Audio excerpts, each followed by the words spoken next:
The narrator went in alone and came out after a minute. And he said, "Surprising, this girl isn't married, it seems. Someone told me the other day that she was. What Shastri told us has turned out to be true after all. But Rangappa, I can't believe that you have been thinking of her. Swear on the name of Madhavacharya and tell me, is it true what Shastri said?" Now, the narrator, all the time he knew that Ratna was not married, but just he pretends, he goes into the house and comes out and shows surprise and says that, "Oh, the girl is not married. Someone told me that she was married."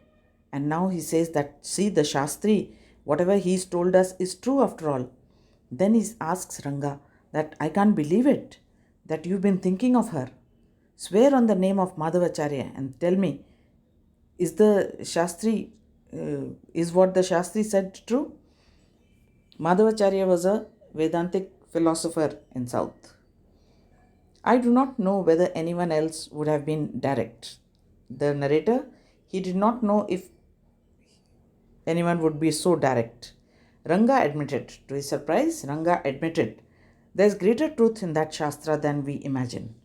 Ranga said that there is greater truth in the Shastras than we can imagine. What he said is absolutely true. Shastri was at the well when I went there that evening. I said, "So, Shastragil, you repeated everything I had taught you without giving rise to any suspicion. What a marvelous Shastra yours is." He didn't like it at all. "What are you saying? What you said to me was what I could have found out myself from the Shastras. Don't forget, I developed on the hints you had given me." Now, the Shastri did not like the way the narrator teased him. The narrator, he said that, "I told you everything, and very cleverly you did not give rise to any suspicion, and you acted very well. You pretended as if you were telling everything on the basis of your Shastras." But the Shastri did not like this. He did not like the narrator making fun of his Shastras. So he said in defense that he could have found on the basis of his Shastras only. And then he says that, "Don't forget that I developed the whole story on the basis of the hints you gave me." Then he says, "Tell me, is this what a decent man says?" He complainingly says that, "Is this the way a decent man speaks?" Rangappa had come the other day. Now, after a couple of years, Ranga had come the other day to invite me for dinner. "What's the occasion?" I asked. Now, after a couple of years, Rangappa went to invite the narrator for dinner. It's Shama's birthday. He's 3. When the narrator asked him what was the occasion, Rangappa said that it was Shama's birthday.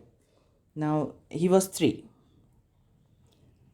Shama was his son of Rangappa. He had kept the name of his son Shama because there was a practice that whomever you liked most, you adopt his name and keep that name as your child's name. "It's not a nice name, Shama," I said. "I'm like a dark piece of oil cake. Why did you have to give that golden child of yours such a name?" The narrator says that, "Why did you give this name to your son? See how I am, a dark piece of oil cake. Not good to look at, ugly. And why have you given this name to such a golden child of yours?" Golden child here refers to such a beautiful child of yours. "What a childish couple you are, Ratna and you." He calls them childish. He calls them childish. "No, I know. It is the English custom of naming the child after someone you like. Your wife is 8 months pregnant now. Who's there to help your mother to cook?" Now he says that, "I know it is a custom. It is an English custom.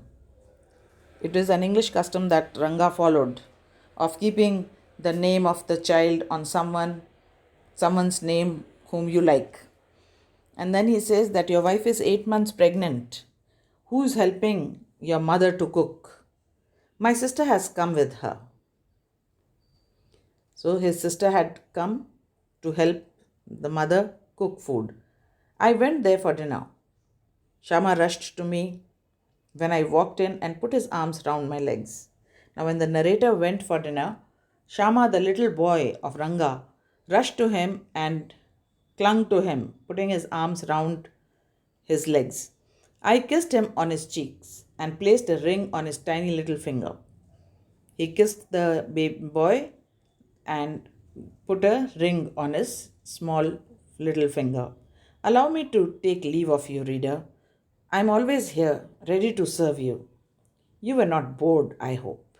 Now, here he addresses the readers and says that now give me leave. The story is coming to an end, and he hopes that the reader did not find his story boring.